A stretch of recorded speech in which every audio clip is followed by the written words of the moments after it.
About a week ago, Iranian or those Iranian who support Islamic regime, they were celebrating the Iranian Revolution, the Islamic Revolution of Iran that happened in 1979 when they kicked out the king of Iran. Shah Iran was exiled in 1979, and they were celebrating that. And during the celebration, so many of them, they carved or they made statue of Baal. If you're a Christian, you know who Baal is. Even though if you're a Muslim, actually, because Baal, actually, the name of Baal was mentioned in Quran too, not only in Bible. And some of them, well, I cannot find the picture anymore, but one of the statues actually, because this is happening in many cities, right? It's not only in Tehran, but other cities as well in Iran. Some of the Baal statues are so like number 666. This is very weird because the number 666 is not mentioned in Quran. It is from the book of Revelation, chapter 13, verse 18 from the Bible. So I was surprised to see the 666. This is how far Muslims will go. They use the number 666 that was in the Bible. They don't even believe in the Bible, but they use it. And the Baal story was taken from Surah As-Safat. Even though, as usual, Surah As-Safat doesn't even mention the story. As usual, Quran does not have details because the details only in the Bible from the First Kings chapter 18. That's the story about Baal. This is the story about Queen Jezebel, the one who poisoned King Ahab and start persecuting people who worship Yahweh. As you can see, Elijah was called by Yahweh, was sent by Yahweh to confront 450 prophets of Baal. And when, of course, Elijah won, but when you read 1 King chapter 18, you will see how the prophets of Baal defeated. You will see a story about fire. They used two bulls to prove who's the true God. And the prophets of Baal calling Baal to burn the bull on the altar. And then Elijah called Yahweh to burn the bull on the altar. And Yahweh answers. And the story is very, very detailed here from the Bible. But from the Quran, if you read the story in Quran, you have no clue what's going on. Let us read Surah As-Safat, verse 120 to 130, just to give you all the necessary context so nobody will cry. Let us read. Peace upon Moses and Aaron.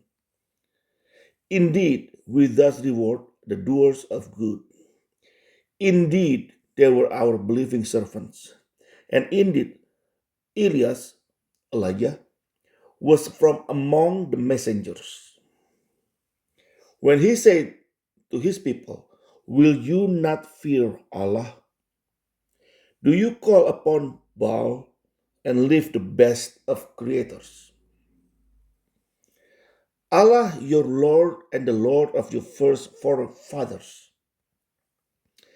And they denied him, so indeed they will be brought, except the chosen servants of Allah.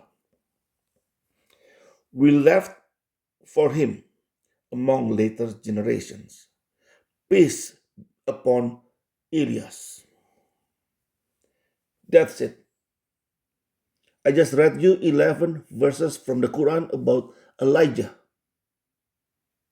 and Baal. And yet, we don't see any story about anything. Basically, just Elijah was saying to the people, are you are you gonna leave Allah, worshiping Baal, and leave Allah, the God of your forefathers? That's basically it. This is how Quran, I mean, like if every time Muslims always say Quran completes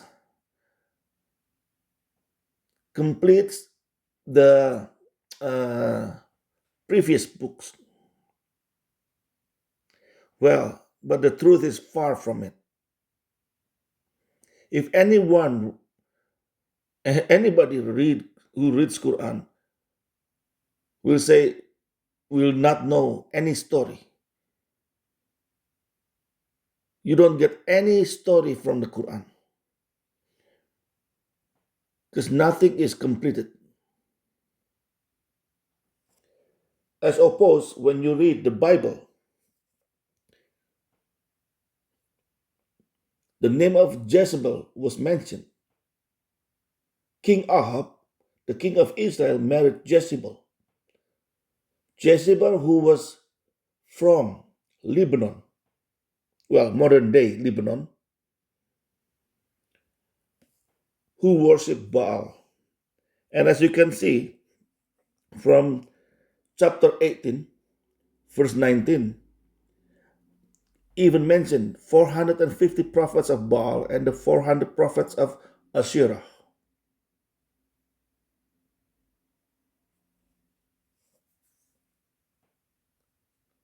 And the funny thing is, because of this story, now the Iranians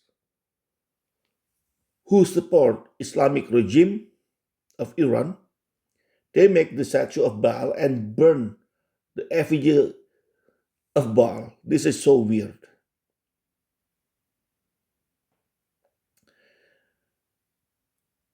How they even know the story to begin with? And they didn't know. They didn't. They don't even know who Elijah is, who Elias was. Who was Elias? If you ask them, because if they read just the Quran, even with Hadith, there's no story about Elias, about Elijah.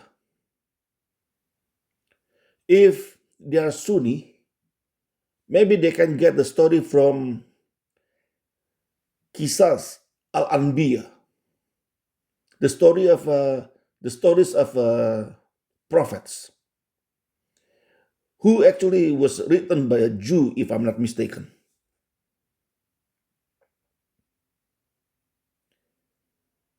So that's how they get stories about the prophets from the Old Testament, from another book. But the thing is, the majority of Iranians are not Sunnis, they're Shia. But this is what you can see. One of the problems they have. They just take stories from anywhere as long it fits their agenda. As long they can badmouth thing the Jews.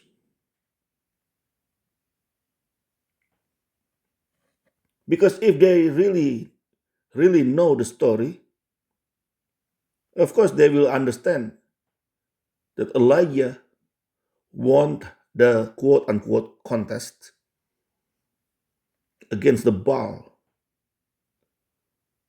against the prophets of Baal, and the Jews go back to Yahweh. Because at the time, the Jews were like 1 foot in, 1 foot out, because they don't know, because they were forced by Queen Jezebel. It was not their own. I know sometimes the Jews, they forgot their God, sometimes. But this time, it's not actually them who, who left Yahweh. They were forced and they were punished. And King Ahab was weak. This is the proof that Muslims, they just take any story from anywhere. And all of a sudden, look, they have the statue of Baal. And they even put number 666.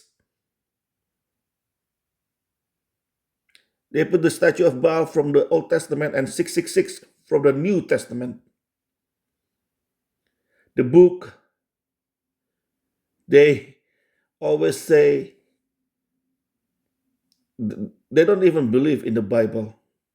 They always say the Bible is corrupted. And yet, look at them. Look at what they're doing.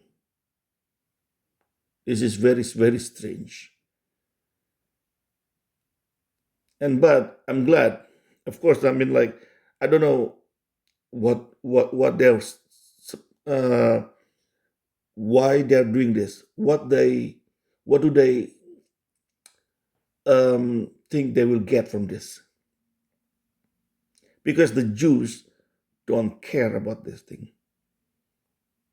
Anyway, that's all from me for today. Thank you for watching and listening. Whether you're an Arab or a Jew, God bless you all. Have a nice life.